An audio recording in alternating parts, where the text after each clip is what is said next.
Welcome to This Explainer. Look, if you live in the Chicago suburbs, you already know our weather isn't just a casual conversation starter. It's practically a contact sport. Today, we're taking a hyperlocal roofing guide from Patriot Roofing Chicago, using Melrose Park as our case study to uncover exactly what is happening right above your ceiling, year-round. So, you might be wondering, why do roofs around here seem to age in dog years compared to the rest of the country? Well, we're going to unpack that. It's a real environmental gauntlet that our homes face. It's not just about getting a little rain or snow. It's a highly specific set of microclimate conditions combined with historical building practices that create the literal perfect storm for property wear and tear. Here's our quick roadmap for today's explainer. First, the Melrose Park climate. Second, diagnosing roof damage. Third, material lifespans and codes. Fourth, the roof replacement process. And finally, emergency versus preventative care. Section 1. The Melrose Park climate. The microclimate battleground. Our environment is a pretty intense dual-threat battleground. In the winter, thanks to the lake effect, temperatures can plummet well below freezing at night, only to shoot back up above 40 degrees during the day. That creates these absolutely brutal, rapid freeze-thaw cycles. Then, summer rolls in with an entirely different beast. Cook County is notorious for thunderstorms that unleash straight-line winds topping 60 miles per hour. So, your home is constantly pivoting between extreme thermal expansion in the winter and violent, tearing wind forces in the summer. Frankly, it's a miracle those shingles hold on at all.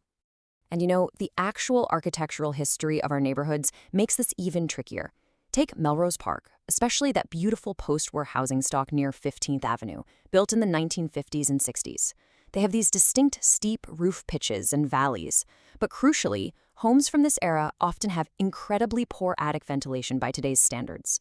These historic features essentially trap moisture and organic debris from mature trees, making these specific homes uniquely vulnerable to those exact weather extremes we just talked about. Section 2. Diagnosing roof damage. Identifying the casualties. Okay, we absolutely have to talk about a very specific winter phenomenon, the ice dam. Remember that poor 1950s ventilation we just mentioned? Well, when heat escapes through bad attic insulation, it melts the snow sitting on the main part of the roof. That water runs down to the eaves, which are still freezing cold, and it refreezes right there. This creates a literal dam of solid ice. As more snow melts, that new water has nowhere to go but backward, creeping right up under your shingles. It's a major culprit for water leaking into your living room walls and interior ceilings, right when you're just trying to stay cozy during a blizzard. But hey, ice dams aren't the only red flags. If you're up there cleaning your gutters and you find these sand-like granules piling up, that means the protective layer of your asphalt shingles is literally washing away, leaving them exposed to harsh UV radiation.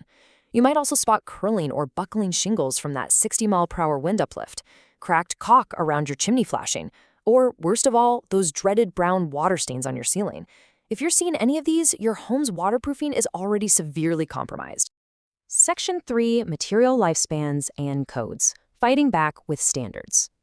When you're fighting these elements, your choice of armor really matters.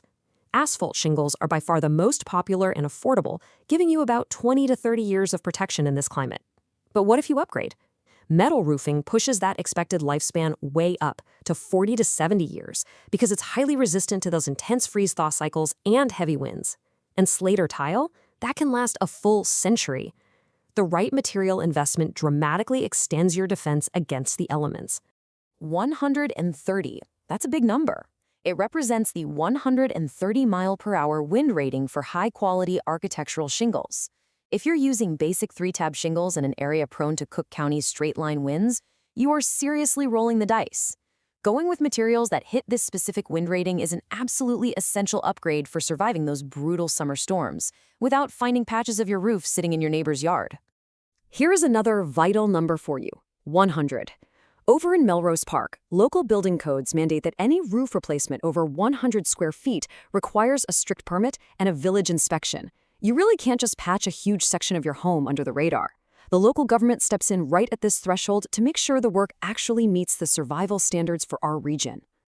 And inspectors are looking for highly specific defensive blueprints. They require 6 fasteners per shingle precisely in the nailing zone to prevent that wind tear-off. You also need self-adhering ice barriers extending at least 24 inches inside the exterior wall line to combat those nasty ice dams we discussed earlier. And finally, balanced ventilation. 1 square foot of ventilation for every 150 square feet of attic space. These aren't just polite suggestions. Ensuring proper ventilation and correct fastener placement prevents premature failure, stops mold, and, most importantly, keeps your manufacturer warranties legally valid. Section 4. The roof replacement process. The professional blueprint. So when it actually is time for a professional replacement, an aging roof is completely rebuilt in 3 pretty straightforward steps. First up, inspection and assessment. This should feature photo documentation and completely transparent estimates, meaning zero hitting permit fees. Step 2 is the professional installation.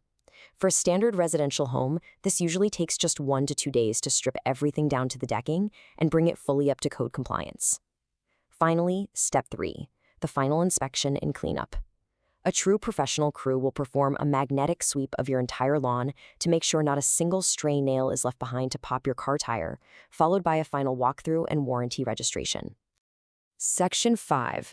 Emergency versus preventative care. Staying ahead of the storm. There is a massive difference between an adrenaline-fueled rescue and a calm, routine checkup. Picture an emergency. A huge storm hits, a tree branch punctures your shingles, and a crew has to be dispatched within hours for emergency tarping just to stop active leaks and save your drywall from immediate ruin. On the flip side, we have preventative maintenance. This means scheduling biannual spring and fall inspections to casually clear debris out of your valleys and reseal cracked flashing long before those storm clouds ever gather. It all boils down to this. Catch small problems before they become incredibly expensive emergencies. Honestly, this is the single most important takeaway for any property owner looking to maximize their roof's lifespan.